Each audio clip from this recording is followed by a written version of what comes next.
Hello everyone, and welcome to my review on the history of the WWE Championship, the 3-disc set, which dates, this title dates back to 1963. The first ever WWE champ in history was the original Nature Boy, Buddy Rogers.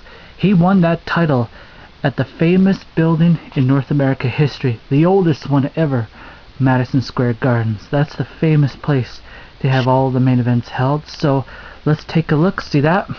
That's the cover right there, which was the belt from 2002 to 2005. I guess you all know that it's actually the spinner that's the belt. So let's take a look on the inside, and right here's all the menus here. It tells you who were champs and who had which matches were. Ivan Koloff, the Russian Bear, took on Pedro Morales, 1971, right at MSG.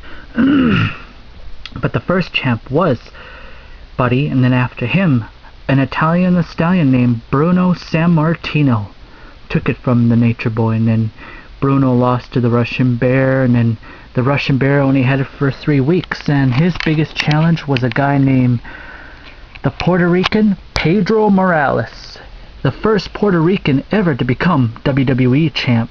Took it from there, and Jim Ross did the commentary, but he wasn't with the WWF years ago.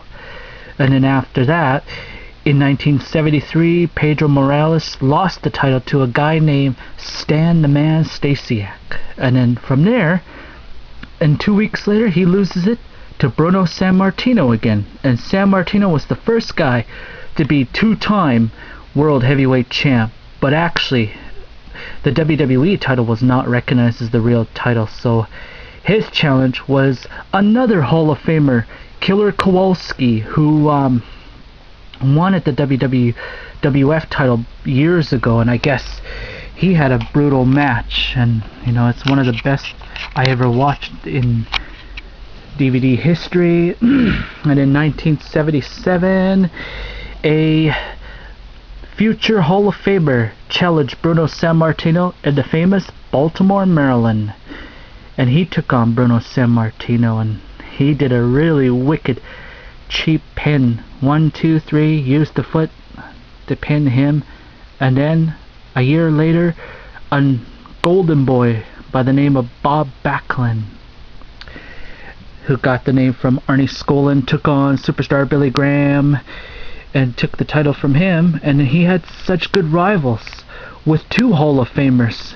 One in 1982, Greg the Hammer Valentine, who came from NWA, Sergeant Slaughter, who came from AWA, then the Iron Sheik took the title from Mr. Backlund. Hogan took it from him, and then Hogan had second WrestleMania in Los Angeles, took on one of Bobby Heenan's men, the big guy, King Kong Bundy. And then from there, Hogan was on Saturday night's main event, Steel Cage, took on Mr. Wonderful Paul Orndorff, who turned heel on Piper, Cowboy Bob Orton, and joined forces with the Weasel.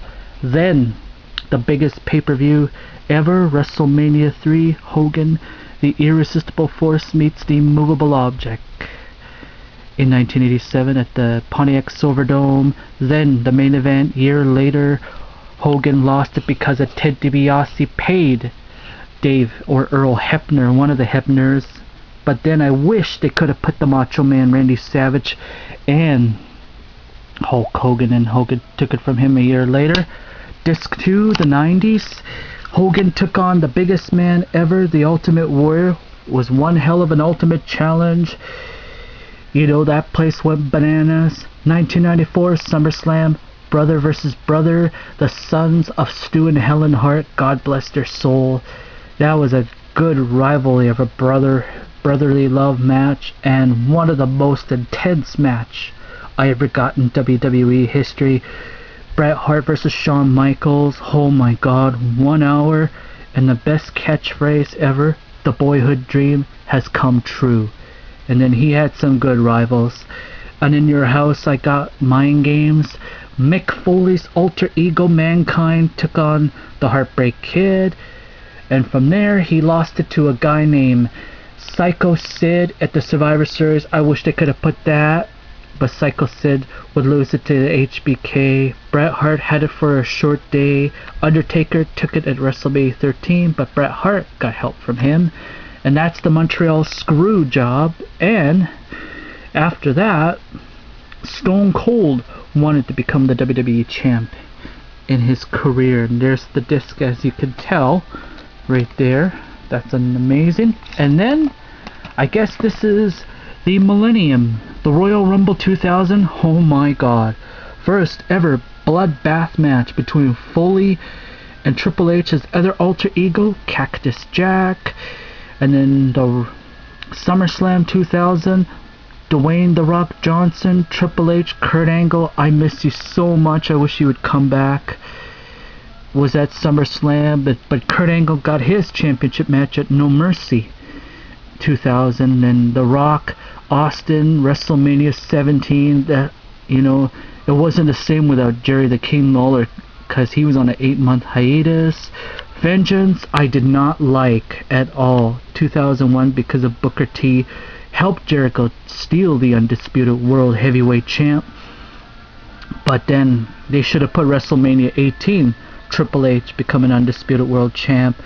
And then Vengeance 2002, The Rock, Undertaker, Angle, Hogan got it back for the 12th time. And then Brock Lesnar got his dream, becoming the champ, defeating The Rock. And then when he refused to defeat that WWE title, the real World Heavyweight Champion comes in the picture for Monday Night Raw. So Kurt Angle took it, The Big Show took it, Benoit was just so damn close. He should have won, but you know, that's politics. And in 04, Eddie Guerrero ticketed No Way Out. I would have loved to have that match, but the worst match was a major joke. The Le Mas Great American Bash. JBL gets help from Olympic gold medalist, steals the title from him, and then he lost it finally at WrestleMania 21. I can't stand JBL. John Cena, all the Cena fans, you know, be honest, some fans are just losing interest, you know, and now I know why The Rock quit, because when we say, let's go Rocky, Rocky sucks, he's in Hollywood. Thanks to you fans, you inspired him to go into films. But anyways, Cena got the last match at Vengeance 05. Him, Jericho, and Christian Cage, and you know, and this is what I got.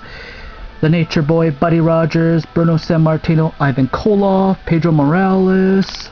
There's Stan the Man, Stasiak, Superstar Billy Graham, Bobby Backlund, the Golden Boy, Gomer, the Iron Sheik, Hollywood Hulk Hogan, the late Andre the Giant, God bless his soul, the Macho Man Randy Savage, the Ultimate Warrior Sergeant Slaughter, the Undertaker, the Second Nature Boy Ric Flair, Bret the Hitman Hart, the late Yokozuna. As you know, that's The Rock's cousin, Kevin Nash, aka Big Daddy Cool Diesel, the Heartbreak Kid Shawn Michaels, Psycho Sid Vicious, the Texas Rattlesnake, Stone Cold Steve Austin, Kane, The Rock, Mick Foley, Triple H, Mr. McMahon, The Big Show, Kurt Angle, Chris Jericho, Brock Lesnar,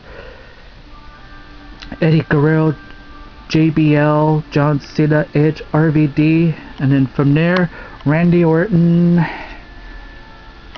There was quite a few, so there you go. That's it, but next time you'll see me review the history of the Intercontinental title. Thanks again.